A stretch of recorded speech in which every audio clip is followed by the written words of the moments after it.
le point de départ et la fin. Balthazar, par exemple, au tout début de son grand ouvrage qui s'appelle la Trilogie, donc la trilogie qui est composée de, je ne sais pas quoi, ça fait une quinzaine de volumes,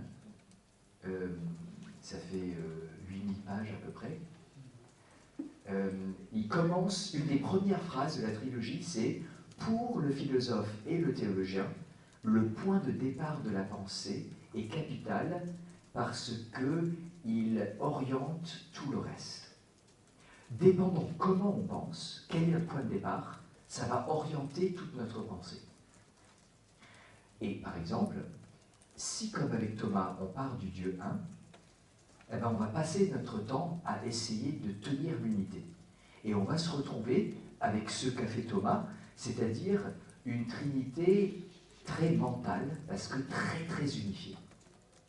Mais si on partait du Père, du Fils et de l'Esprit, plutôt, qu'est-ce que ça donnerait? Est-ce que ça ne donnerait pas une trinité beaucoup plus personnalisée, où chacune des personnes aurait beaucoup plus de place, mais avec un risque de perdre l'unité? Mais en tout cas, du coup, la question va se poser de l'ordre. Comment on va partir? Est-ce qu'il faut partir comme Thomas ou pas? Et puis, question encore plus importante, pourquoi on fait ça? Quelle est la fin? Alors, avec Thomas, on avait vu au tout début, mais j'avais présenté ça en 3 minutes et demie. C'est quoi la fin de la connaissance de la Trinité? Pourquoi Dieu veut qu'on sache qu'il est trois? Vous vous rappelez? C'était le tout début hier. Pour le salut. Donc, c'est juste. Parce qu'on a besoin, pour avoir une connaissance, c'était secundae, question 8, non, question 2, article 8, pour avoir une connaissance explicite de Jésus-Christ, on a besoin de savoir qu'il y a une Trinité. Parce que, pour savoir que Jésus est le Fils envoyé par le Père et qui nous réconcilie avec le Père, dans l'Esprit, on a besoin de savoir qu'il y a la Trinité. Donc c'est une connaissance salvifique. Mais Thomas, il dit ça en 3 lignes, et puis après, il passe des centaines de pages à expliquer tout ce que je vous ai expliqué, la grande cathédrale gothique, la grande mécanique céleste.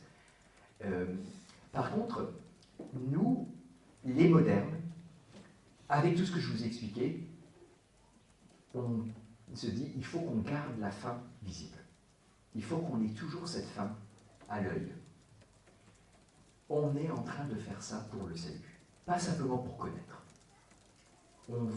C'est pas simplement que comme on aime Dieu, on veut le connaître, ce qui est vrai aussi, mais c'est salvifique. C'est salvifique. Et du coup, chaque fois qu'on dit quelque chose sur la Trinité, on va voir en quoi il y a quelque chose de salut. Alors, Thomas, il va nous regarder et il va dire, mais on le sait, ça. On le sait. Et ça, c'est un peu, Thomas, il est un peu comme le mari.